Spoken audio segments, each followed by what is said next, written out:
అమరావతి రాజధాని పేరుతో సీఎం చంద్రబాబు రాష్ట్రాన్ని అప్పుల కుప్పగా మార్చి రాబోయే తరాలకు పూర్తిగా అన్యాయం చేయడానికి కుట్రలు చేస్తున్నారని రాజమహేంద్రవరం మాజీ ఎంపీ వైఎస్ఆర్ కాంగ్రెస్ పార్టీ జాతీయ అధికార ప్రతినిధి మార్గాని భరత్రాం సంచలన ఆరోపణలు చేశారు. స్థానిక వీఎల్పురం మార్గాని ఎస్టేట్స్లో శుక్రవారం జరిగిన మీడియా సమావేశంలో మార్గాని భరత్ మాట్లాడుతూ గ్రోత్ ఇంజన్ లేని అమరావతి బదులుగా మచిలీపట్నం, విజయవాడ, గుంటూరు కారిడార్ను అభివృద్ధి చేస్తే రాష్ట్రానికి మేలు జరుగుతుందని బాధ్యత కలిగిన ప్రతిపక్ష పార్టీ అధినేతగా వైఎస్ జగన్మోహన్ రెడ్డి మావిగాన్ పేరు సూచిస్తే దానిపై దుష్ప్రచారం చేస్తూ సోషల్ మీడియా వేదికగా విమర్శలు చేస్తున్నారని మండిపడ్డారు. ఇప్పటికే రాజధానికి 47,387 కోట్లు అప్పుగా తెచ్చారని, ఇంకా 1,50,000 కోట్ల అప్పులు తేవడానికి సిద్ధమవుతున్నారని, ఇవన్నీ తీర్చాలంటే ఏపీ ప్రజలపై ఎంత భారం పడుతుందో ఆలోచన చేయాలని అడిగితే విమర్శలు చేయడం విడ్డూరంగా ఉందన్నారు. కేంద్రాన్ని డిమాండ్ చేసే పరిస్థితిలో ఉండి కూడా దేహీ అని అడుక్కునే విధంగా కేవలం అమరావతి పేరుకు మాత్రమే చట్టబద్ధత కల్పించడం ఎంతవరకు సమంజసమని ప్రశ్నించారు.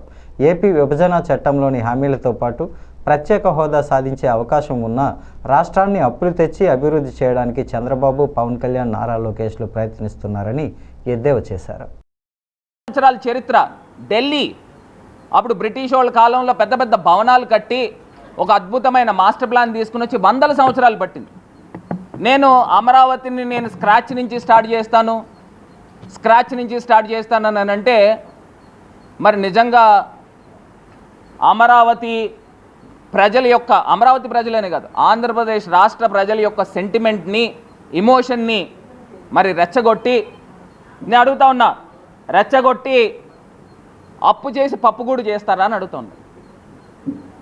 జగన్మోహన్ రెడ్డి గారు చాలా ప్రాక్టికల్గా మాట్లాడారు. నేను ఆ ప్రెస్ మీట్ కూడా మేము చూసినప్పుడు జగనన్న అంటే నిజంగా మాకు రాజకీయాలు ప్రాపర్గా మీడియాలో తీసుకొచ్చి పంపు కొట్టడము చేత కాలేదు. ఆయన ప్రాక్టికల్గా మాట్లాడాడు. ఆ 2 లక్షల కోట్లు కనీసం ఒక 10,000 కోట్ల రూపాయలు మచిలీపట్నం, విజయవాడ, గుంటూరు మధ్యలో కనుక మనం ఇన్వెస్ట్ చేస్తే ఫ్యూచర్ బాగుంటుంది, ఇమీడియట్గా పట్టాలు ఎక్కుతుంది, ఒక 5 సంవత్సరాల్లో 10 సంవత్సరాల్లోనూ హైదరాబాద్, బెంగళూరుతో పోటీ పడతాము అన్న ఒక ఉద్దేశమే కదా. ఒక పోర్ట్ ఉంటే అది అది గ్రోత్ ఇంజన్ అవుతుంది. ఆ ఉద్దేశంలో మాట్లాడితే సోషల్ మీడియాలో ఇష్టం వచ్చినట్టు ఎవడుగా పడతాడు నోటుకు వచ్చిన మాటలు మాట్లాడుతున్నారు.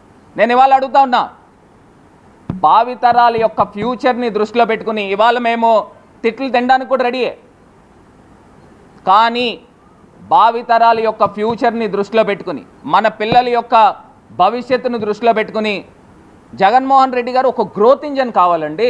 ఆయన చెప్పిన మాట ఏంటి, ఒక సిటీ డెవలప్ అవ్వాలి అని అంటే ఆల్రెడీ కొంత డెవలప్ అయిన సిటీని, మనకి ఆంధ్రప్రదేశ్లో ది బెస్ట్ సిటీ ఏంటండి, విశాఖపట్నం, తర్వాత విజయవాడ. సరే, ఏదో ఒక ప్రాంతాన్ని మీరు తీసుకుని చూస్ చేసుకుని దానికి చుట్టుపక్కల ఒక పోర్ట్ ఉంటే అది డ్రైవర్ అవుతుంది, అది డెవలప్ అవుతుంది, ఒక గ్రోత్ ఇంజన్ అంటూ ఉంటుంది. ఇక్కడ గ్రోత్ ఇంజన్ ఎవరికి ఉందో చెప్పమంటారా? అమరావతి అనే గ్రోత్ ఇంజన్ కేవలం ముగ్గురికే ఉంది. ఒకటి చంద్రబాబు నాయుడు, ఇంకోటి పవన్ కళ్యాణ్, మూడోది లోకేష్. వీళ్ళు ముగ్గురికి గ్రోత్ ఇంజన్ కానీ ఆంధ్రప్రదేశ్ రాష్ట్ర ప్రజలకు గ్రోత్ ఇంజన్ కాదండి. 2 లక్షల కోట్ల రూపాయలు ఒక ప్రాంతంలో మీరు పోస్తూ ఉంటే మన దగ్గర ఏమన్నా మిగులు బడ్జెట్ ఉందా? పోనీ మీరు ఏదన్నా పోరాటం చేసి కేంద్ర ప్రభుత్వం దగ్గర నుంచి లక్షల కోట్లు ఏమన్నా తీసుకుని వస్తున్నారా? మీరు చేసేది ఏంటండి? అప్పు కాదా? అప్పుల మీద అప్పులు చేస్తూ ఉన్నారు, అప్పు చేసి పప్పు కూడా చేస్తూ ఉన్నారు. ఒక పక్కన చంద్రబాబు నాయుడు గారు లాస్ట్ టైం ఏం చెప్పాడు, నాకు సంపద సృష్టించడం తెలుసు, నేను సంపద సృష్టించి పంచుతానన్నాడు. ఇప్పుడు అమరావతికి మళ్ళీ ఆయన చెప్తున్నాడు, ప్రతి మీటింగ్లోనూ చెప్తున్నాడు, నేను మీకు పథకాలు ఇవ్వాలని అంటే నేను అప్పు చేయాల్సి వస్తుందని. మేము అదే కదా చెప్పాము ఎలక్షన్ ముందు కూడా.